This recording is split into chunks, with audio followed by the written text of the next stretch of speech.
What's up guys, Scott from Axe Overland. So today I'm finally able to show you the Axicon. So this is my 2021 diesel Rubicon.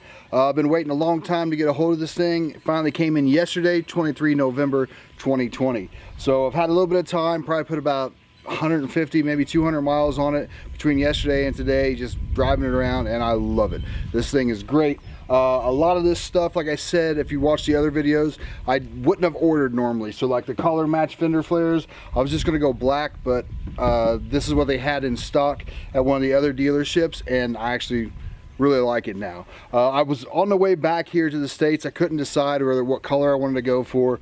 Then after seeing the Sarge green in person, I knew that was the right color. And then after talking with Alex from Buzz, he mentioned that the brown leather looked really good, or saddle as they call it. And I was like, I don't know, man, but seeing it in person, yep, it looks good and I love it. So other features this came with, it came with remote start, which is gonna be really handy once I get the Ursa Minor top put on here and I'm upstairs sleeping somewhere in the middle of the snowstorm. I can just tap that button and start the Jeep up.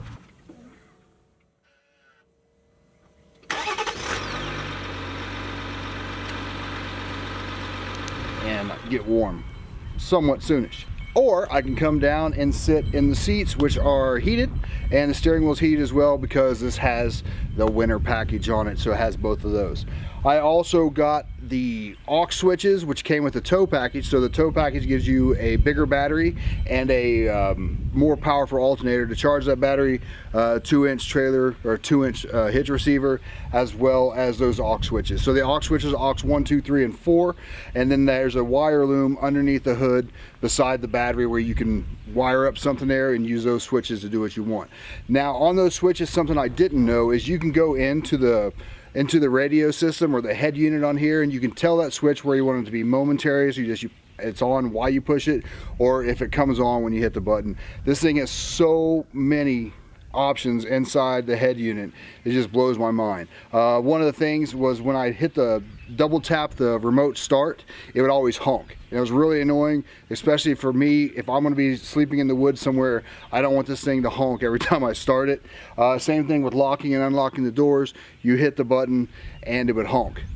Go inside the head unit, select door and locks under settings, and then just turn them off. So dead easy, man. This thing was great. When I bought this thing, the finance guy down there was like, look dude, just so you know, you're driving a computer. I'm like, yeah, I'm fully aware of that. And it's kind of scary because if I'm out in the middle of nowhere and something goes wrong, hope I don't have to be a computer programmer to try to fix it, but we'll see, knock on wood. So one thing that I wanted and didn't get was I wanted the dual top. So I wanted a soft top and the hard top, mainly just because I like driving around with a hard top, but I know I'm going to be making that trip out to California this summer. We'll hope to put the Ursa Minor on. Once you get out there and to get an Ursa Minor installed, if I go out there and do it, they have to crate this up and send it back. If I have the soft top, I could have just threw it in the Jeep and drove it back. But again, that's something I'll look at down the road. I may borrow a soft top, or I may have them ship it somewhere here locally and get it installed somewhat local. I don't know yet. I got some time to think about that. And here it is, my favorite talking position from England. Might as well do it here too. So in the back here, it came with the Jeep trail kit. So this has a tow strap in it, some shackles and gloves. It also has the Jeep branded tire cover. It also has the Cross logo on it from where I bought it. I don't really use tire covers, so this won't be getting used, but it looks good. What else?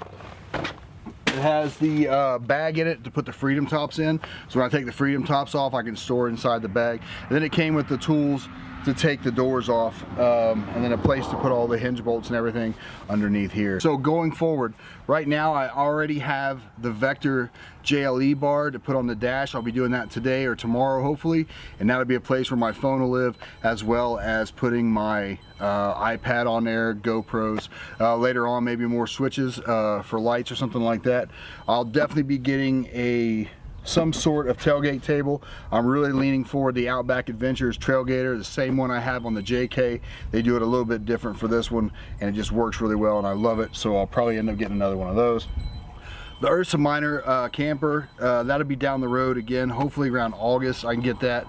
We'll see. It's something I really want, and end goal when it comes time to hit the road and live in a Jeep, I want that Ursa Minor on top there, so hopefully it all works out. Next trip home, I'm coming back in January. I'm hoping to have the goose gear system in the back, so that'll basically ply line the back of it, plywood down the bottom. They've got places to like open up for storage. It'll take out the big seat, so this seat will be coming out. It's about this wide. It'll be coming out, and that ply line stuff will go right over top of that. So, and that's where I'll be able to lay. So before I get the Ursa Minor, if I want to sleep in the back of here, I'll have this whole flat area here. Also, once the Ursa Minor gets here, that'll be my platform to stand on to get up in the Ursa Minor. But I'm gonna leave the small seat over here again so I can sit there, work on a computer, or do whatever I want in the passenger seat. So the fridge and the fridge slider, I'm gonna bring that over from the UK, and that'll mount on top of the goose gear system. So again, Axe Amos made that. There's already a plug here for 12 volt if I don't run a dual battery, which I will be ending up running a dual battery.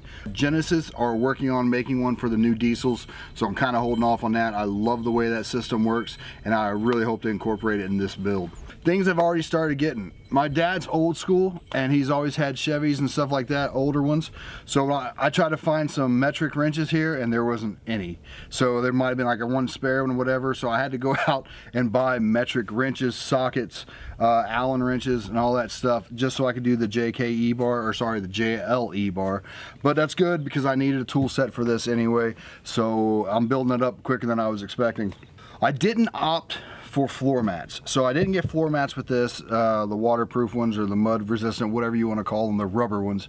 So I ordered a set from Rugged Ridge. So Rugged Ridge, I have those in my JK in the UK, and I love it.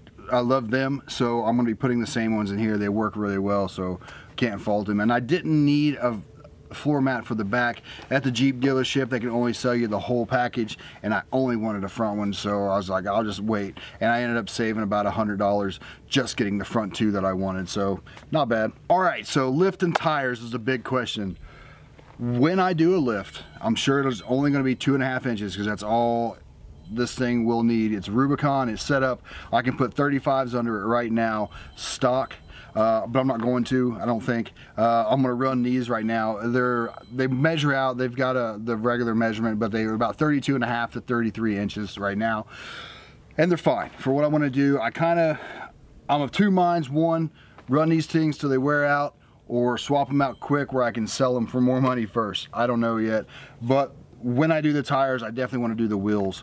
I don't want to go with spacers or adapters, whatever you want to call them, to put bigger tires on these wheels. So I want to do wheels and tires at the same time, which obviously doubles the price that you're going to pay, because I'm definitely leaning towards getting the AEV Boras again. I'll go satin this time. I have the Onyx on the JK in England, but I want the satin ones for this. I think they'll look good. As far as color matching, I think I'll get the protection rings that go in there and protect the wheels, and you can get those color matched. One of my buddies works at a really great shop here local, so I'll probably have them color match those rings when I get them to match the Sarge green.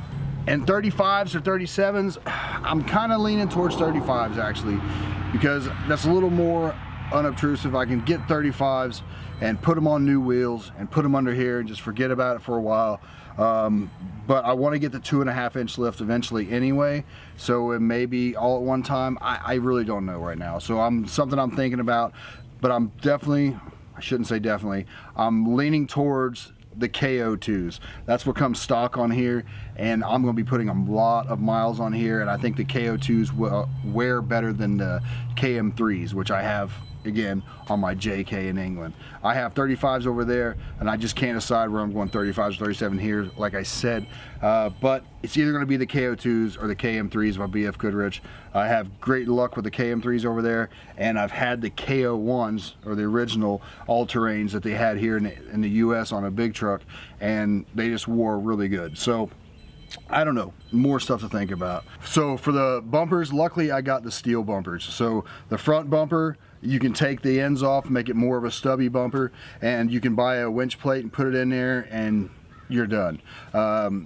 Whereas the Sahara that I had before with a big plastic bumper, you obviously couldn't put a winch on that, so I had to replace the whole bumper and do all this stuff, which was good because that bumper was ugly. But anyway, so for this one I just need to buy a winch plate and I can put a winch on there. Whether I buy a new winch or I bring my winch over from the UK. Again, not sure yet.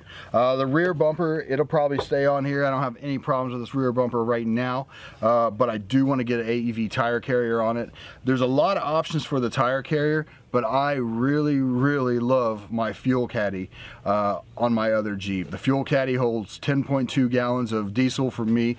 Diesel over there, this one's diesel here too, but that's 10.2 gallons that you can put on a fuel caddy, which goes right on the back of the tire. Well hidden, out of the way, and it's just a guaranteed 10 gallons to have. The other thing about that tire carrier, the AEV one, is I also have the bracket to mount a pull pal and a high lift jack, which are mounted on the one again in England. So I definitely want to have that pull pal over here because I'm going to be doing a lot of solo travel, and I want to be able to throw that pull pal out if I need to and get myself out of a situation, especially if there's no trees in front of me. I definitely need a way to get out, and that pull pal is going to ensure that. So there's a lot of features on this thing I haven't went over, and I got that. And this isn't about every feature that the 2021 Rubicon has. This is just about my plans for my Rubicon.